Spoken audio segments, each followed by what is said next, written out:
The smartest people in the room are quietly breaking down, and almost no one is talking about it.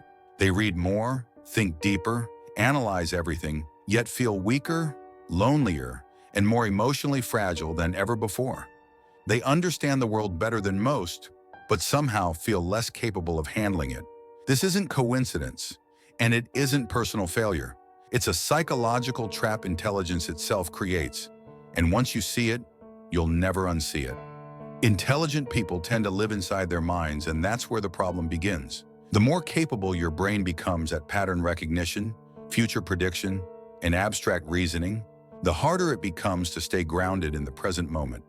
You don't just experience emotions. You analyze them, dissect them, question them, and replay them until they lose their natural flow. While others feel anger and move on, intelligent people ask why they're angry, what it says about them, how it connects to childhood, how it will affect the future, and whether the emotion is even justified. That mental loop doesn't create emotional strength, it slowly drains it. Emotional resilience is built through experience and expression, not endless internal commentary. Intelligence turns pain into a puzzle instead of a signal, and puzzles don't get resolved by feeling, they get overworked. Another reason intelligent people become emotionally weak is hyper-awareness. When you see too much, ignorance stops protecting you. You notice micro-rejections, subtle shifts in tone, hidden intentions, and social power games others completely miss. What passes unnoticed by most becomes heavy information for you. Your mind collects every detail, and your nervous system pays the price. This constant awareness keeps you in a low-grade state of psychological tension. You're rarely relaxed because you're always interpreting. Over time, this creates emotional fatigue, not because life is harder for intelligent people, but because they perceive it more intensely. The brain was never designed to carry that much continuous meaning. Intelligence also increases self-criticism. Smart people know what excellence looks like, so average feels like failure. They compare their current self to their potential self, not to others. This internal comparison is brutal. No one else is pressuring them, but they feel permanently behind. When emotional setbacks happen, they don't see them as temporary states. They see them as evidence of personal deficiency. A breakup isn't just painful, it becomes proof they misjudged someone. A mistake isn't just a lesson, it becomes a reflection of flawed thinking. Emotional pain turns into identity damage. Over time, this erodes confidence at its core. Another hidden factor is emotional isolation. Highly intelligent people often struggle to find emotional equals, not intellectually, but emotionally. They crave depth, nuance, and honesty, yet most social interactions operate on surface-level scripts. This mismatch creates loneliness even when surrounded by people. They feel unseen, not because others don't care, but because others can't meet them where they live mentally. This leads to emotional suppression. They stop expressing fully because explaining feels exhausting. Suppressed emotion doesn't disappear, it accumulates, and what accumulates eventually weakens. Intelligence also makes people overly future-oriented. They simulate outcomes before they happen. They mentally rehearse loss, rejection, and failure long before reality delivers it. While this looks like preparedness, psychologically it functions as repeated exposure to imagined pain.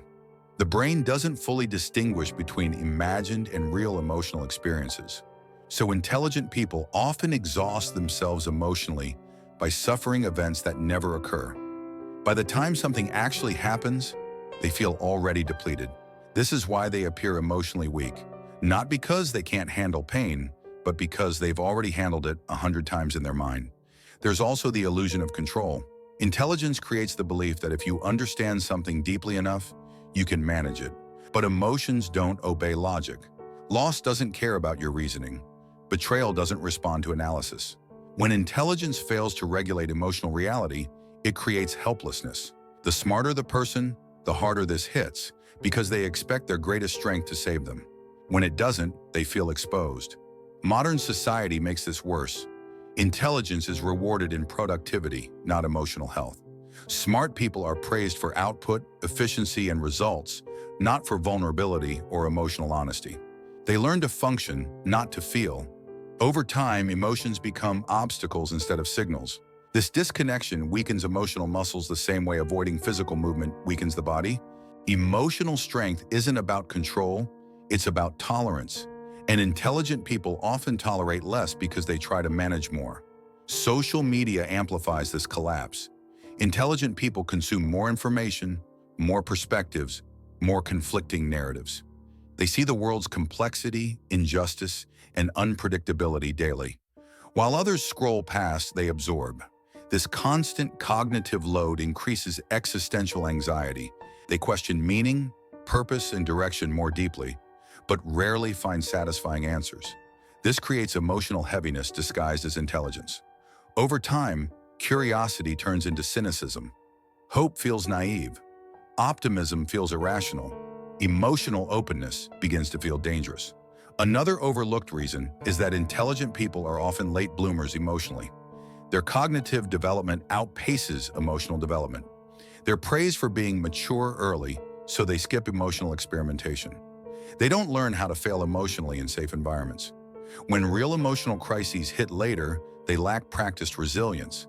It's not weakness, it's inexperience. But society doesn't see the difference.